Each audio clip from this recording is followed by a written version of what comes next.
What is going on, guys? Today we're going to be looking at Ceil, round, and floor. These are math expressions that basically will round your number either up, down, or it will round them depending on which one they're closer to, the whole number. So, might not make sense right now. I'm going to open the material and show you. So right now we actually have a linear gradient.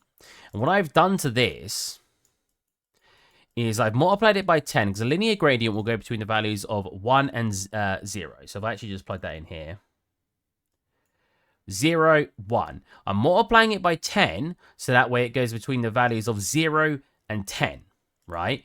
Then we have round, floor, and Ceil. So if I get a normal node, just say one constant, so one left click, and we were to attach that to a Ceil, and we plug that in, we will just get black right now, because what Ceil means is it's going to round up to the ceiling. It's the higher number. So what that's going to do is round it up to the next whole number no matter what. So if you're at 0.001, it's going to round it to the next whole number, like up to the next whole number. So it's going to round it to 1, right?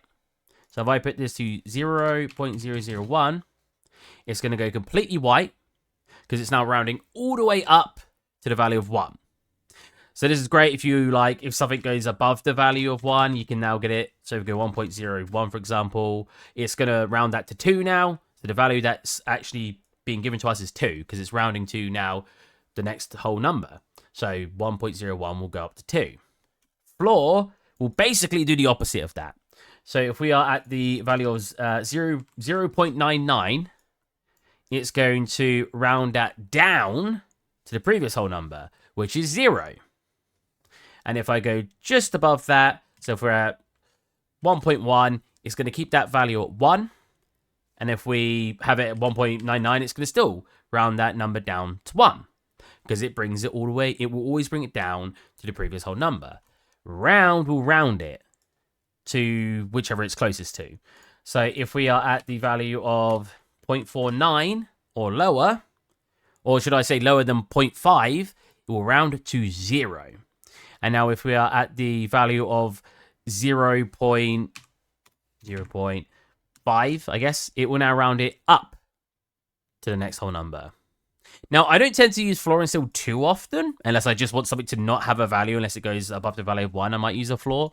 Round I'll use quite often. Well, I actually use round to do my water shader, because in my water shader, I want our little, let's bring you up.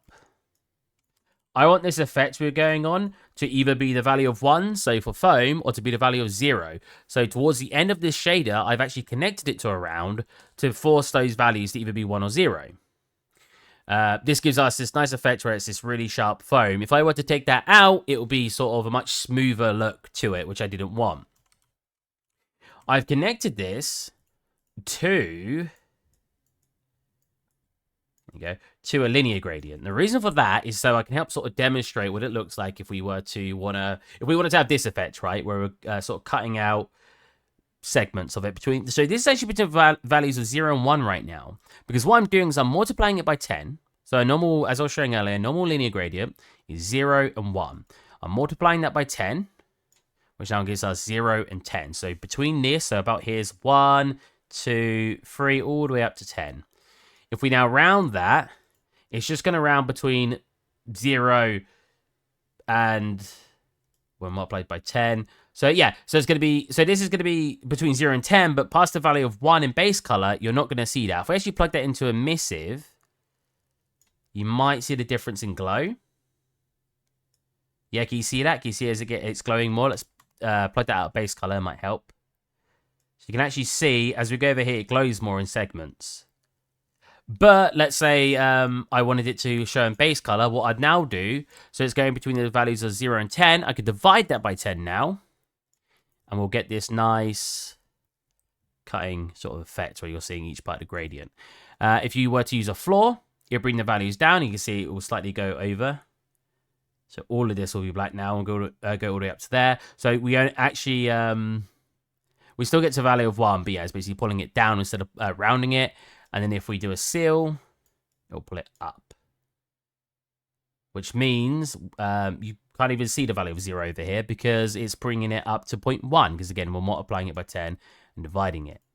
And yeah, that's basically round, floor, and Ceil. It's really hard to get into the nitty-gritty of it without doing really complex demonstrations, but basically all you need to know is this is rounding your values. So above 0.5, you're going to 1. Below that, you're going to 0.